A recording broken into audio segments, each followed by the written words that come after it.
Hello. Hi, everybody. Thank you for being here. My name is Kim Montaliban-Ohio. I'm the Interim Associate Artistic Director of the Old Globe. Welcome to the Insight Seminar.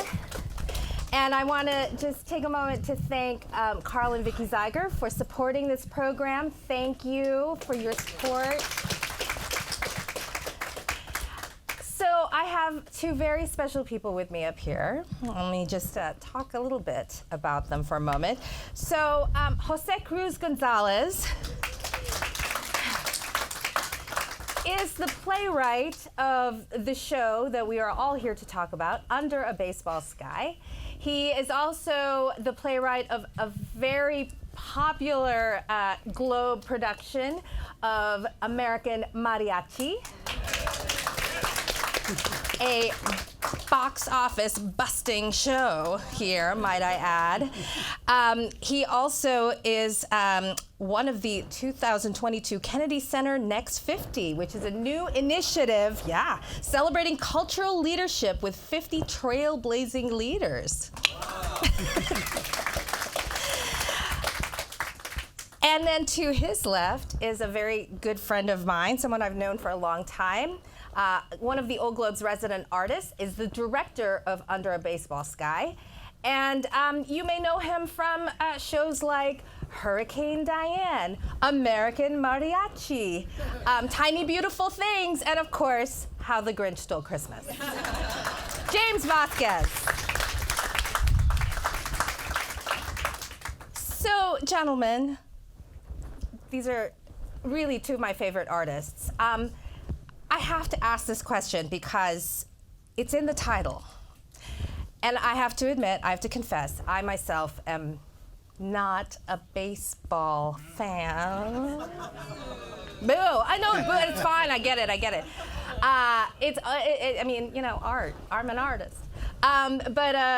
So I just want to know, because clearly I'm missing out on something, because San Diego is galvanized by baseball season. We have such love for our home team, the Padres, and I think that, you know, in terms of the American historical and cultural iconic activities for the country, for the family, baseball is up there. I mean, it's just absolutely so embedded in who we are as a community. So I want to know from you guys, why baseball?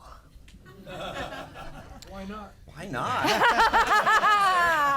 Why not? That's a great question. James, well, sure. I mean,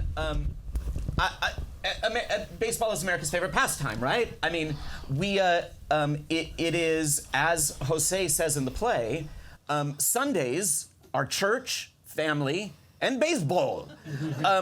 And it truly, I think, sums up the idea of community, of teamwork, and so it's a beautiful place to start from. And I mean, I think the rules of baseball and the ideology behind baseball is, again, it goes back to teamwork. It goes back to communication. It goes back to looking each other in the eye and connecting so that we are on the same team and moving forward with the same goal. And truly, it's a beautiful theme to tell a story about, and that's what Jose has done. What attracted me to writing this piece was I was working on a different project up in Orange County, and there was a book fair at a little library, and I found the author there. Richard Santillan was his name, and he was a history professor, retired professor, and he'd written a little tiny book, about Mexican Americans in baseball in Los Angeles. And I thought, oh, that's interesting. So I bought the book and put it on the shelf and thought, well, maybe one day that might be something to look into. And that day finally came up when we had the opportunity to write a play here for the Globe. And it suddenly just opened up a world that, you know, I didn't know in terms of the history of that community and baseball. you see it in the major leagues now. They're everywhere, right? A lot of Latinx baseball players. But back in that time, there was nothing like that. And so how did that community celebrate with family and community the sport? And this was that sport. And so that's what began this journey of going, okay, let's go find out what that story's about. And this was an Old Globe commission. So this was something that I know Barry and Danielle said to you, we want to explore this. Yeah. Will you go on this journey and explore this community? And it just so happens, I think, that you, James, you have quite a history with baseball. So tell us a little bit about that. I do. At Tecolote Park, when I was 7 years old, I made an unassisted triple play.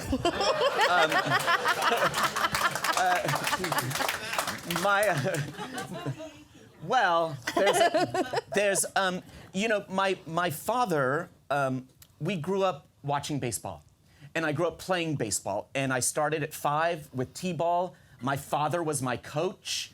My father continued to be my coach until I was 12 and discovered tap shoes. And absolutely broke his heart when I left baseball for theater. But we lived a mile and a half from Jack Murphy Stadium. And the apartment complex we lived in had a giant grass hill that we could sit on the top of the hill and hear the game. And so when we weren't at the game, we were listening to it on the hill, my father and I. And we never, even though we rooted for the Padres and we are Padres fans, we didn't have a team. We watched the game. And with my dad and I, it was really just about, it was about that time together. It was the family, the community. And so the Yankees had, years and years and years and years and years ago, I did a play called Brighton Beach Memoirs. And had a nice little run with Brighton Beach Memoirs for a chunk of time, and the hat just has never come off. And this is about probably, I would say, the 300th version of it since 1986. But so that's where the Yankees hat is. But truly, baseball has been my father actually just retired coaching this year. And sort of retired in a beautiful way. Not only is not working with the high school team anymore, but served as our baseball consultant for this show. So he was able to come into rehearsal and he was able to show them a proper form on how to throw and give them some of the rules of baseball. And interestingly enough, and he gathered them all. He gathered the cast on his first meeting and spoke to them. He got them all down on knees and he talked to them like a coach. They call him coach. They call him coach. They ask when coach is coming to see the show. But the way he spoke about baseball, they were saying after he left, they said, wait a minute, baseball's exactly like theater. It's exactly like theater. You know, you've got your stage, you've got your fellow cast members, you've got your cues, you've got your, the ensemble, and the way he spoke about it got the cast really excited with the comparisons. So, those are my glasses. I can't see anything. For me, in terms of baseball connections, there are sort of two memories. One is being about 8 years old. This My is the best mom story. took us, my brothers and I, to Candlestick Park to see the Giants play. And so that was our first baseball game. And when they did the national anthem, we all stood up. And then when they said, "Oh, say, can you see?" I thought they were saying, "Oh, Jose, can you see?" And I go, how do they know I'm here? It took about another second or two to go, oh, they're not talking about me.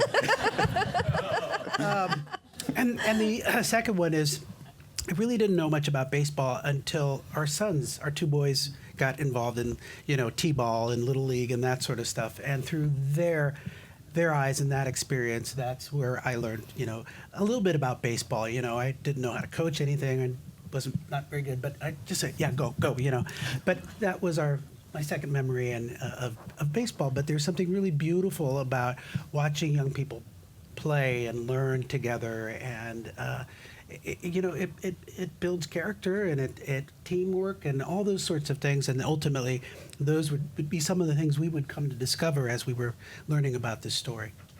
Yeah, so when you read this book that you purchased, it was about Los Angeles, but then you made the connection about Logan Heights. So tell us about, Sure.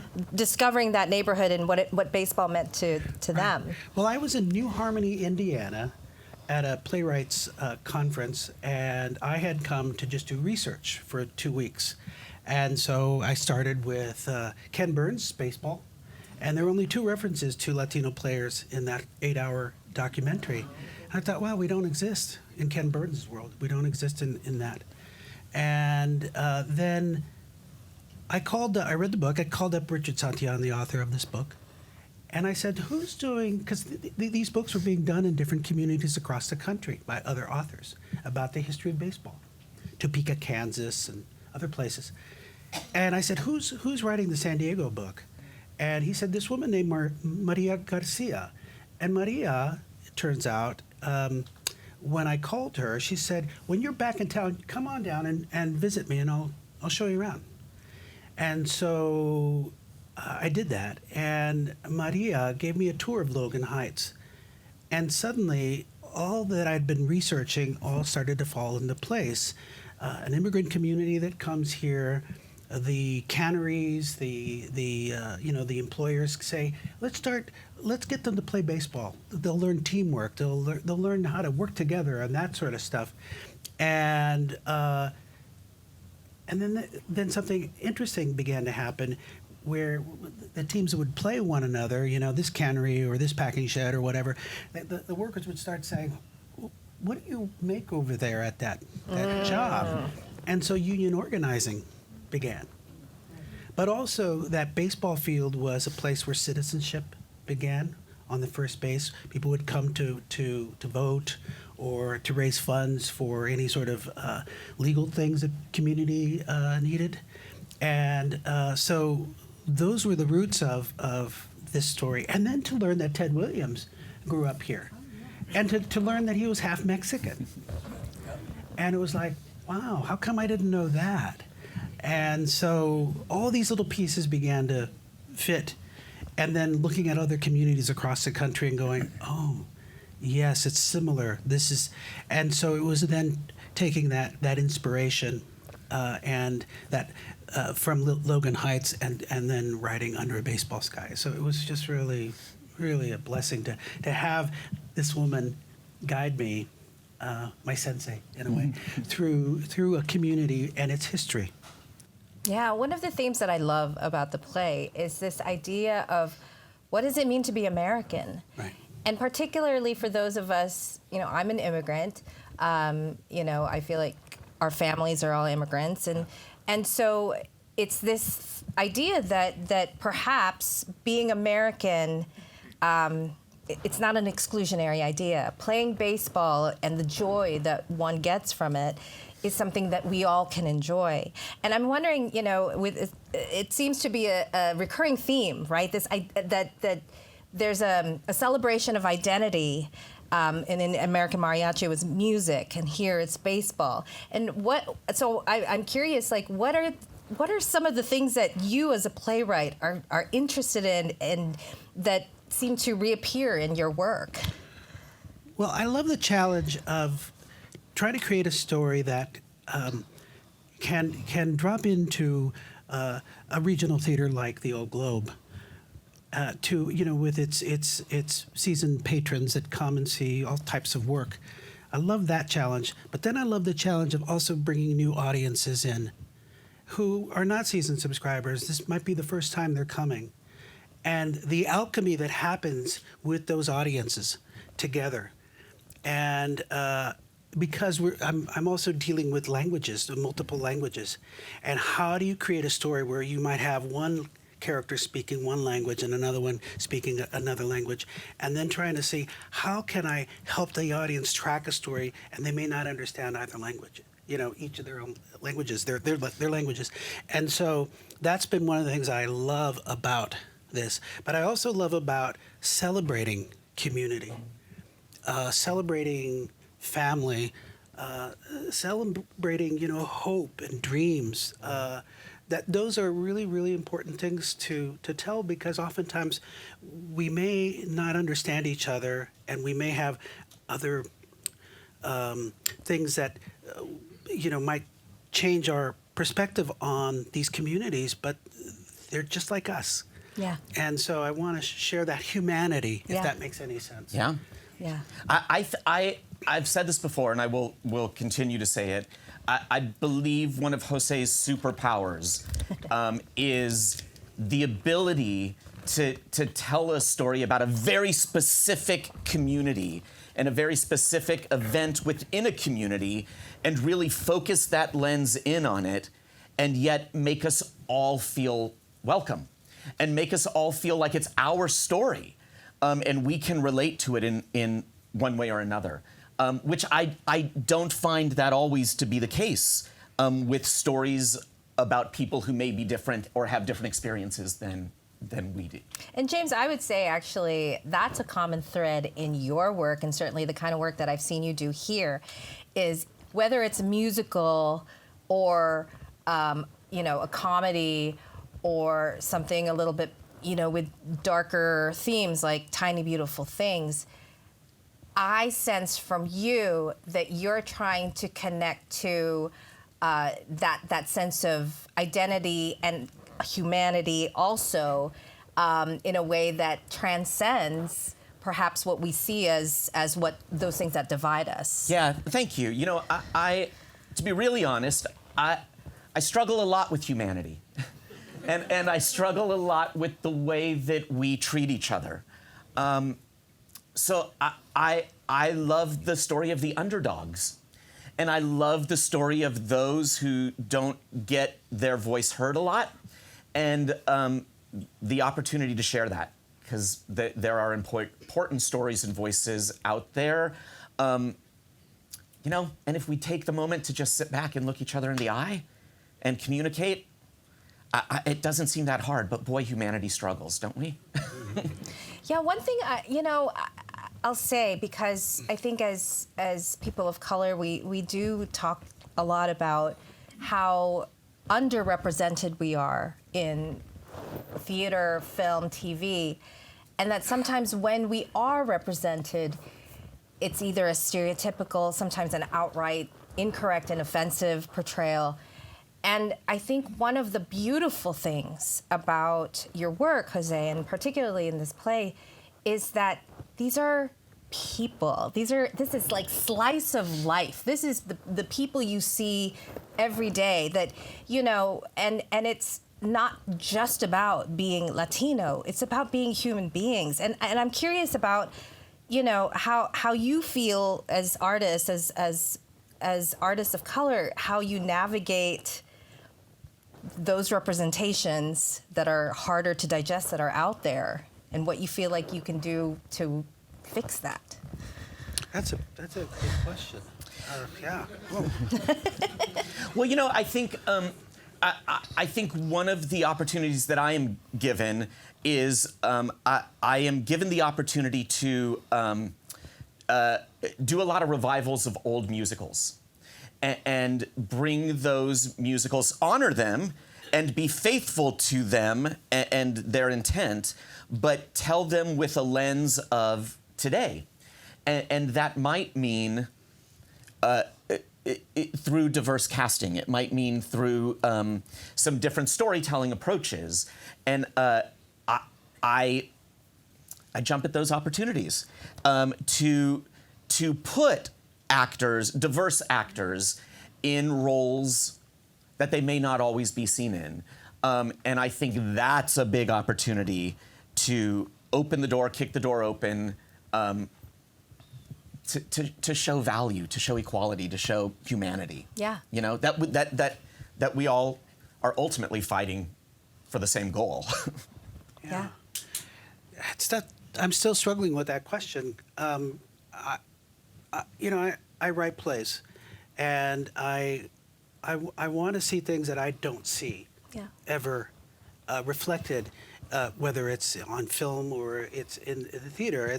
And I have some really wonderful colleagues, and they all are doing the same thing.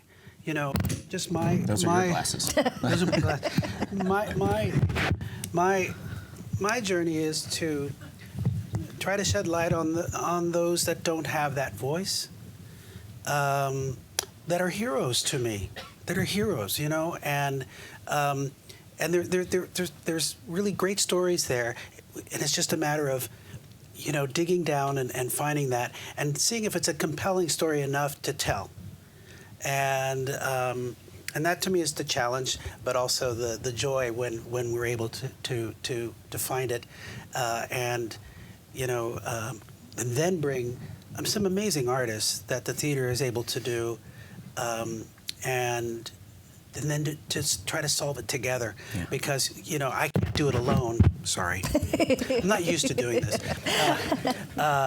and when you bring the team together, you know, the theater, the producers and artistic director and all, boy, they really can help you just begin to take the stuff that when you get in the way, the author gets in the way.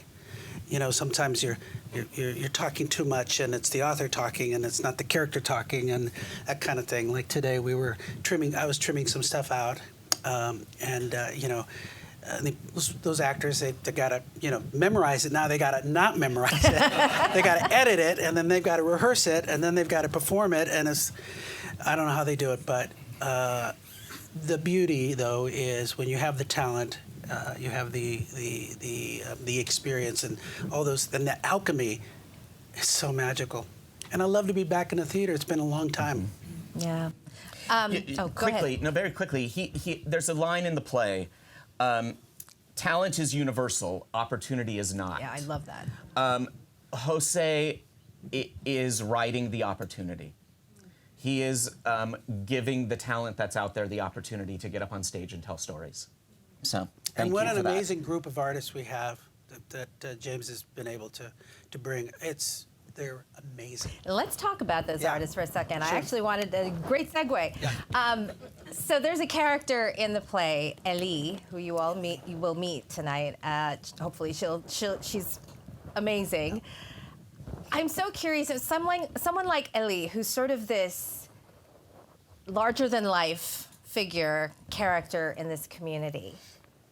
Do you know her personally? Oh. Or does she, like, I don't know, as you're writing, you're like suddenly taken over by this character and then you're just like, you know, how does that happen? Well, that's a great question.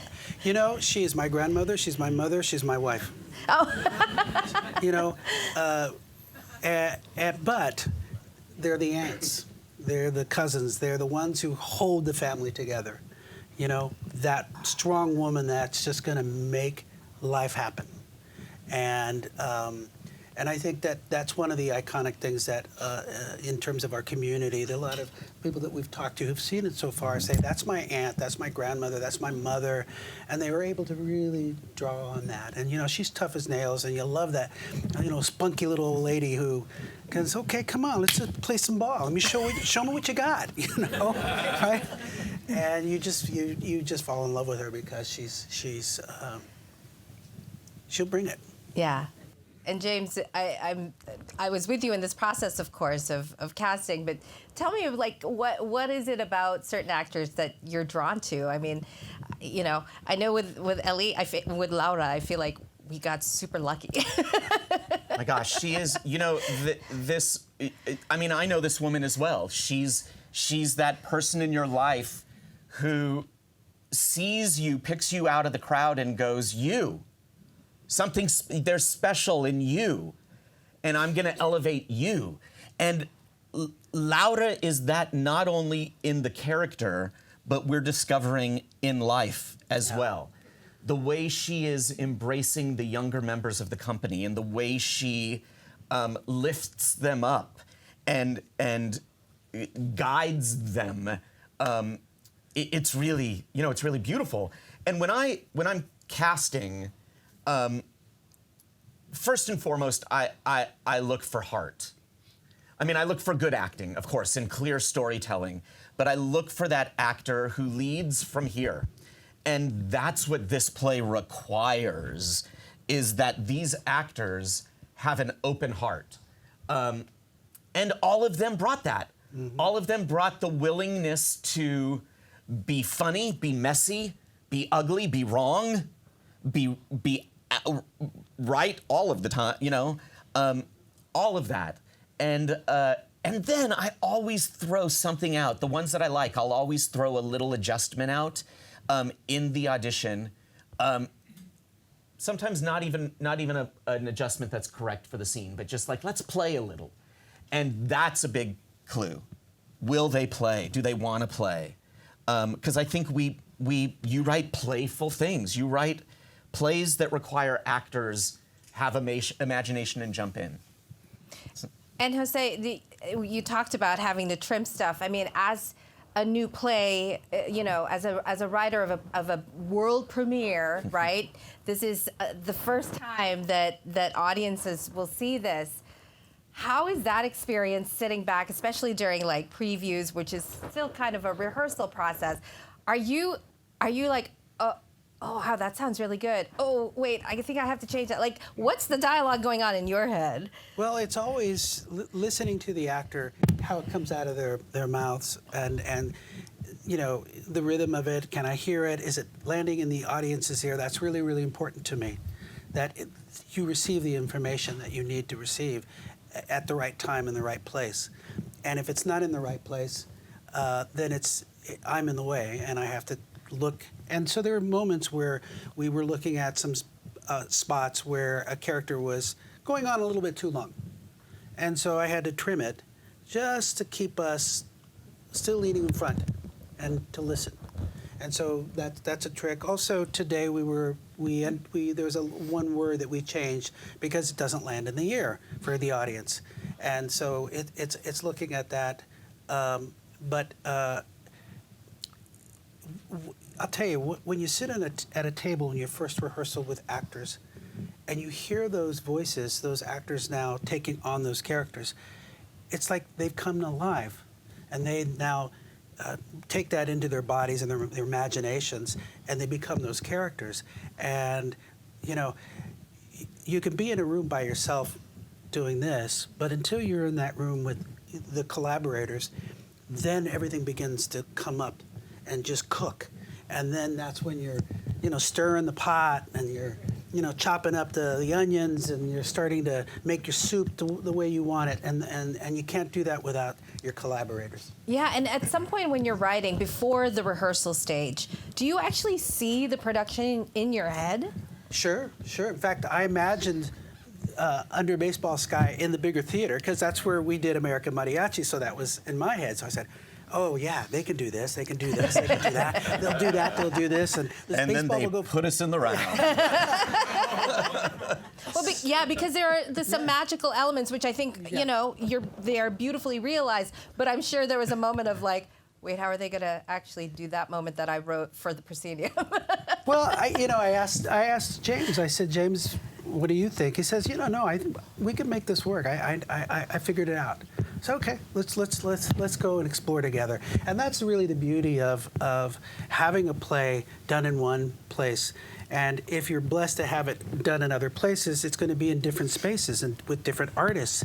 And it's collaboration, and that's what I love about this, because each time it's done, it's in a different interpretation, different skill sets and different experiences all coming together, and it's equally as valid as the first one. And in this case, I thought that what James has done with the cast, as well as the design team, has made the magic come up. He's pulled away the visual, but he's created an oral world where it's there. He's captured the magic and the mystery through sound. Yeah. With a good design team. Yes. I didn't do it on my own. I was like, actually, because so one of the responsibilities I have in my job is to help the director realize his or her vision by way of hiring the collaborators. And And boy, we were like, oh, are they available? I mean, these are like Broadway Tony nominated like designers, and they all said yes to James Vásquez. And the Old Globe Theater. It was so exciting when that all happened. I have one more question, and then I want to open it up to the audience. So if you have questions, please just raise your hand. But one last thing, which is, you know, this is a really special story, and you know, we talk about baseball, we talk about family. But what does it mean to you personally that this play is premiering here at the Globe? Well, I get, you know, for a theater to say, hey, we want you to write something for us, that's a big deal, you know, because they acknowledge that they want to collaborate with you. And so that is a gift, because for the next 2 or 3 years, you know, you're pretty much working through this, trying to figure it out, and then every now and then we get to collaborate, trying to do workshops and things like that. But to have it go to the next level, that's like the major leagues, right? No pun intended. Right? I mean, you're in a big stadium, and you're got fans out there, and you've got to bring your game. And I love that challenge. I love to be able to play on that field. It's a privilege, and so I want to bring my best game, and you know, I want to acknowledge a friend of ours out here who originally commissioned American Mariachi, Ken Thompson, our friend out here, who made that happen and brought us together, and so that the company, as Kent did, had faith in my work and helped, you know, me sort of along, you know, moving through the minor leagues, you know, to get to this point, you know, and that has been, they're angels. There are angels in our lives that help us get to where we need to get to. Thank you. James. Oh, gosh. I mean, that's a loaded question. You know, I've been privileged to walk these halls since I was 12 years old, starting with a summer camp. It has become an artistic home for me. To get to continue this relationship with the Old Globe, to have a story about my two loves, baseball and theater, to have my father be a part of it, and to have another chance to collaborate with my brother in art. I mean, come on, in my hometown? I mean, what a gift, you know? And I'm grateful. We find every now and then things that connect us. When we first met and we connected, it was like, oh, this feels right. We discovered one day in rehearsal that I had come to see a play in the White Theater back in the 1980s, and there was this young actor, a 12-year-old? 15-year-old, performing on there. And I had come to see this play because it was a friend of mine's play, and we came to discover that was James. I'm sorry, what? What play? The Boiler Room. Well, you weren't doing understudy on? Yeah, yeah. And then you went in, and you saw that. I saw that. Wow. I love that. So it was meant to be. They call that kismet, don't they? Yeah. Anyway, well, thank you. Yeah. Okay, so we're going to take some questions in our final 10 minutes. Yes, right here. Sonia's going to give you a mic, and if you would speak into the mic, please. Oh, right here. Yeah, I wanted to ask, will there actually be a baseball game in the small theater? If so, That's a great question. how are you going to do that? Theater magic. That was a great question because, you know, we do have baseballs, and it's how do you make it work in a small space? How do you make it believable? How do you make it magical? And those were the things that James worked out how to make that happen, and it's going to be a nice surprise for you. It's really fun, actually, and the devil's in the details. Is that it? And you'll watch that. If you played baseball, you'll see those details captured by those actors. That's great. You had mentioned early in the evening that this was set in a time when there weren't that many Latino ball players as there are now in the majors. What time frame is this set in? So the play will probably span close to about 100 years. And so you're going to see different periods in that 100 years because of Ellie's life and age. And that's something we sort of play with a little bit in the storytelling. Yeah.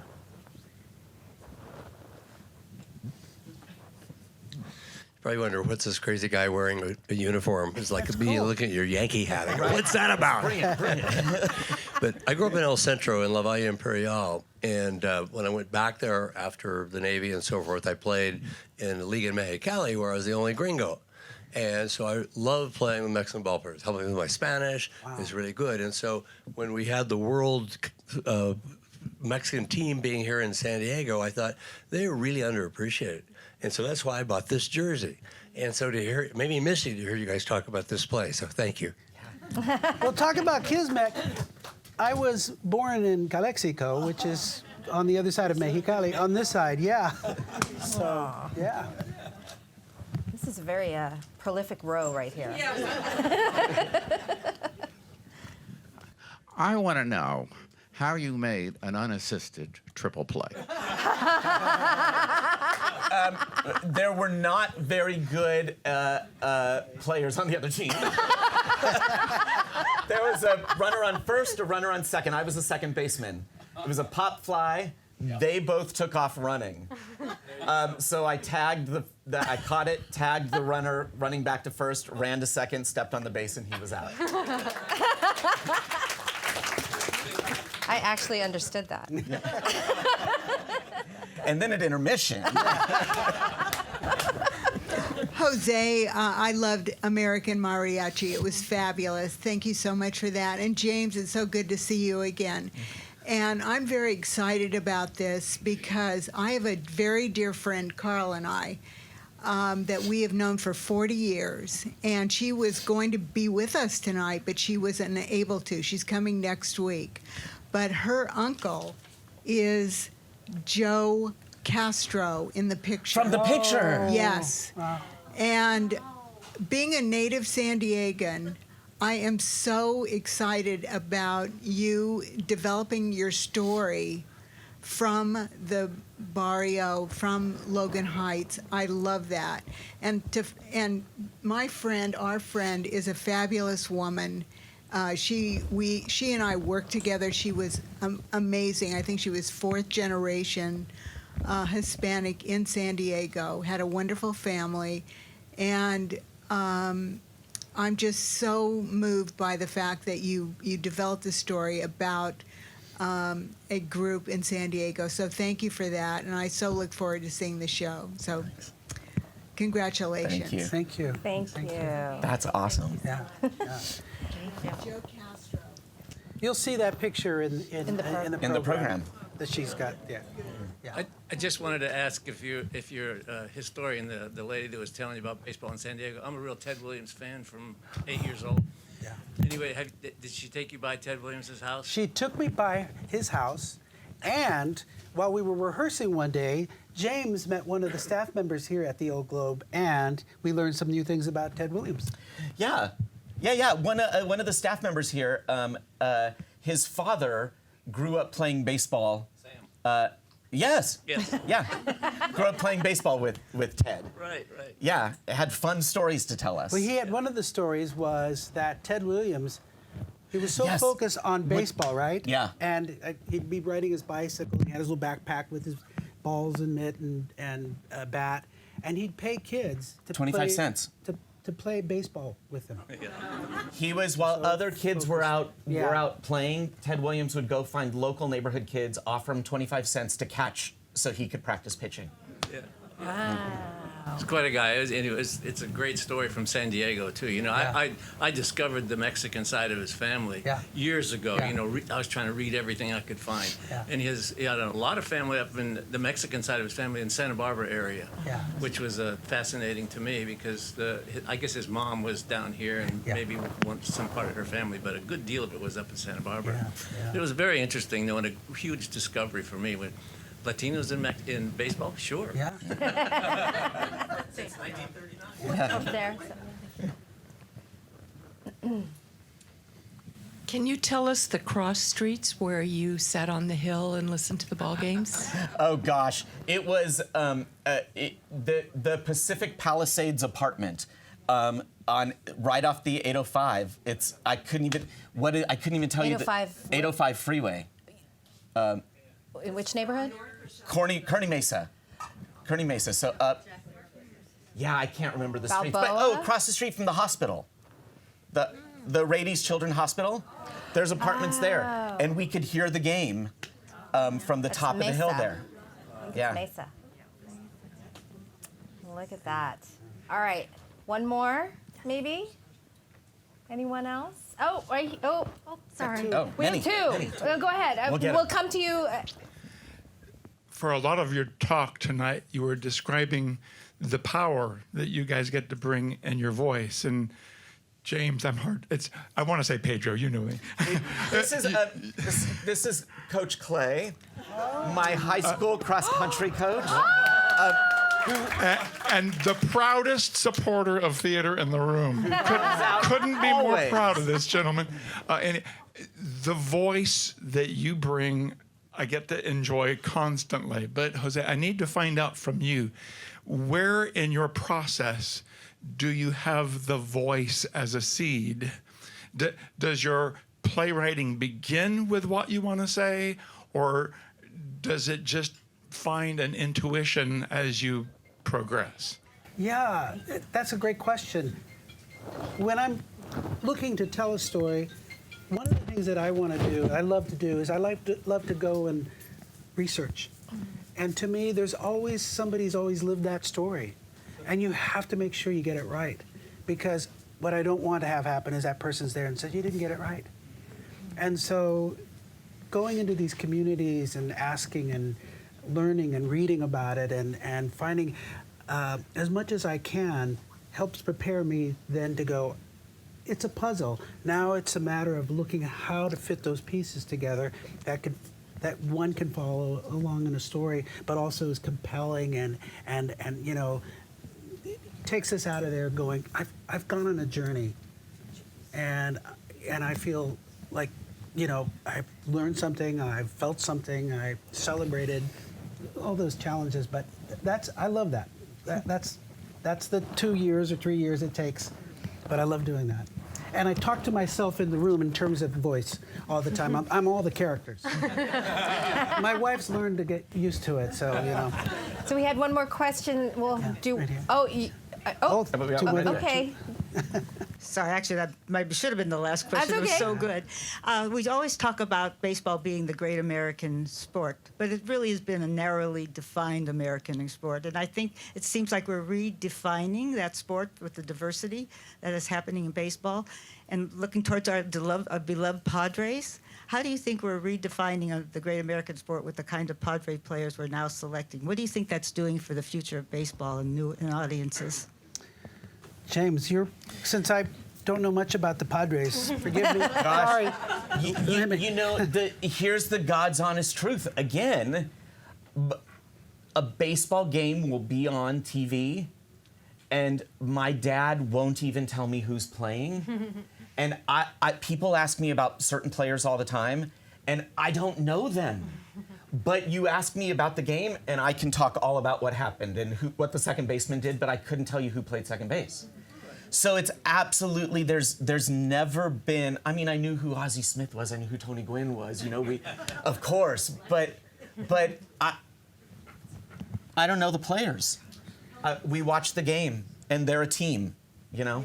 But the fact that you mentioned that, I think, is a signal that baseball is becoming more diverse. inclusive, and that it is absolutely for everybody.